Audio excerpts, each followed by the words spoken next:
ও বু, আমি কি বোকানে টমেটো ছিঁড়তে যাব? ক্ষেতের সামনে লেহা ছিল টমেটো ছেঁড়া নিষেধ, তাইতেই তো আমি পুরো গাছটা শুদ্ধ উঠোই নিয়ে আইছি। এখানে আমার কি দোষ কদিন?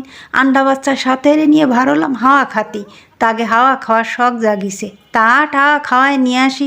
রাত্রি আজকে বাদ বন্ধ। এই যে সাথে একজন সেই লেভেলের বাচ্চাও রইছে, যেখানে যাব তারও সেখানে জাতি হবে। আর পথে ঘাটে যত হাঁস মুরগি বিলেই কুত্তো পাবে সব দাবলায় পানিতে ফেলাবে। কদ্দুর জাতি বাঁধলো ফুলের বাগান, ফুলগুলোন দেহে তো মুন্ডার মধ্যে খুব শান্তি ঠেকতে লাগলো। সেখানে আবার দেখা হলো পাশের বাড়ির এক কাকির সাথে, সে আবার তাগে বাড়ি না নিয়ে ছাড়বে না। আমরাও সেখানে গেলাম, তারা আমাকে সম্বর্ধনা সম্বর্ধনা দূরও যাওয়াচ্ছে না, ওই যাই হোক একটা কিছু হবে না তাই জানালো। আর আমরাও গেলাম, বাড়ির মধ্যে ঢুকতেই দেখি পেঁপে গাছে কি সুন্দর সুন্দর পেঁপে ঝুলে ঝুলে রইছে। ও মা, দেহে তো তুলতি মনে করতিল। কিছু দূর আগে দেখি লেবু গাছে লেবু, এই লেবু গুণনের যে কি ঘিরান তার কি কব আপনাকে। বিটের মধ্যে চাইয়ে দেখি আরও মেলা কিছু দেখাচ্ছে, তা ভাবলাম আইসি যখন একটু ভিডিও করে নিয়ে যাই।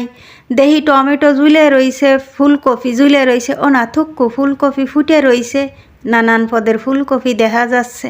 তারা আবার চক্ষু লজ্জার খাতিরে আমাকে দিল কটা বড়ই পারি। সবাই সবাই দেখি যে সেরম বতি হয়নি, কষ্টে কষ্টে ঠেকতিছে, তাই কিছু সময় সাবাই খালাম।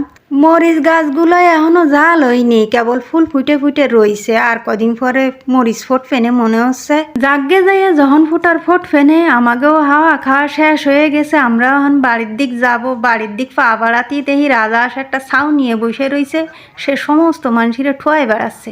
পরে কাকি এক সাইড দিয়ে আমাকে একটু আগুয়ে দিল, আর আমরাও রওনা হয়ে গেলাম। আর আপনাকে যদি ভিডিওটা ভালো থাকে তা হীরার রান্নাঘরের সাথে থাকেন, লাইক কমেন্ট করেন। সবাই ভালো থাকেন, আল্লাহ হাফেজ।